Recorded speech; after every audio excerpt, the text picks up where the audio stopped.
You need to know this before tomorrow. It's January 13th, 2025, and these are your headlines.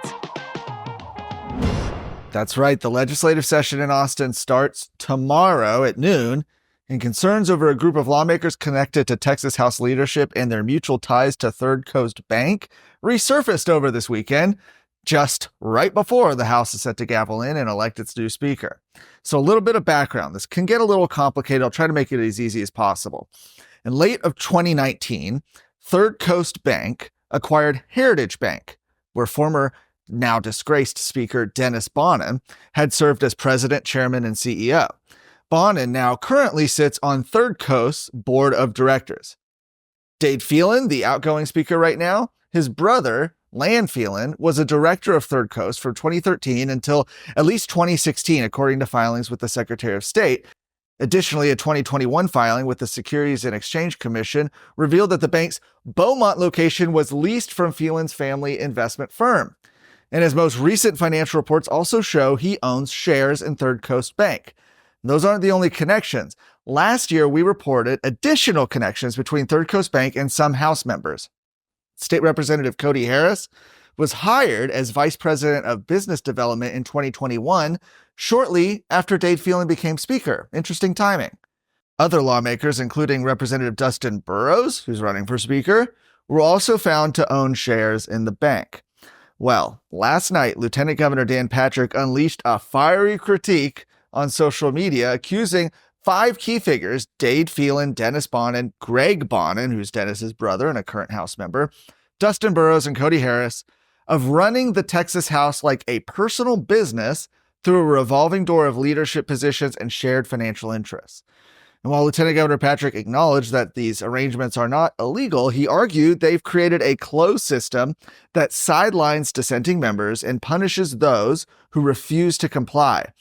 He said they treat members like employees, not like equally elected House members, likening the group to a non-criminal version of the Goodfellas. According to Patrick, dissenters risk being locked out of key committee assignments or seeing their bills blocked from consideration altogether. Well, Speaker Phelan responded. He called Patrick's allegations ridiculous and completely disingenuous. He denied owning shares in Third Coast Bank and also denied leasing office space to Third Coast Bank.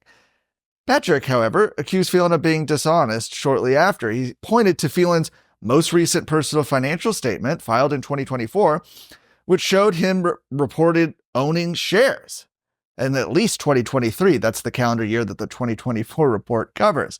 And he noted that he may have sold them recently, but he owned them as Speaker. Or, he asked, was the report he filed not true? A lot to take in here, a lot happening in the Speaker race. We're going to see it. The vote takes place tomorrow, where David Cook, the Republican nominee, will be running against Dustin Burrows.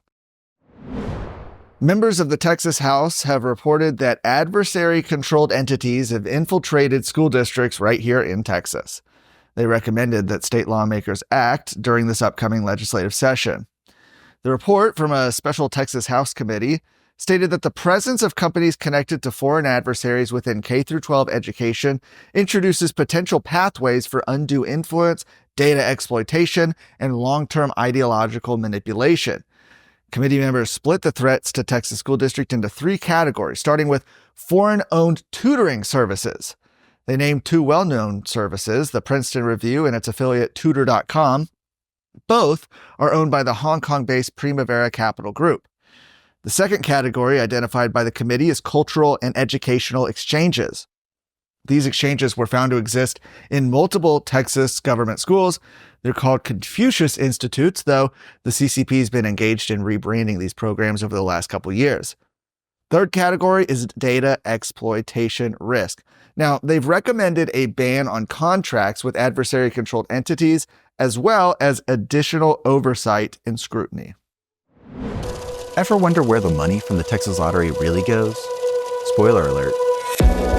The lion's share isn't going to education. In fact, the lottery only funds about 2 or 3 days of public education every year. In Season 9 of Exposed, we break down how lawmakers sold the lottery to Texas voters, how the system was stacked against low-income players from day one. From rigged lottery jackpots to corporate scandals, the Texas Lottery's past is full of corruption, a trend that continues today. Tune in to Exposed. gateway drug and uncover the truth about what's really happening behind the scenes. Exposed, Season 9, available now, wherever you get your podcasts. Governor Greg Abbott has directed all flags at the Texas Capitol and state buildings to be raised to full staff on January 20th in honor of President Donald Trump's inauguration. That's just 1 week away. Can you guys believe it?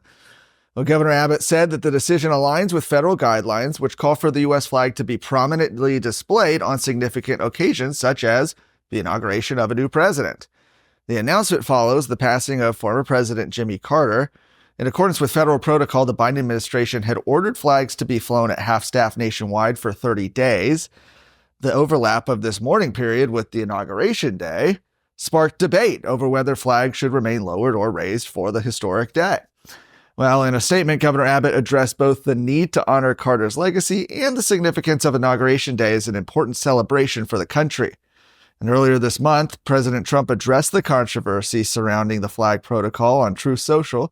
He criticized Democrats for their enthusiasm over the prospects of flags remaining at half-staff during his inauguration.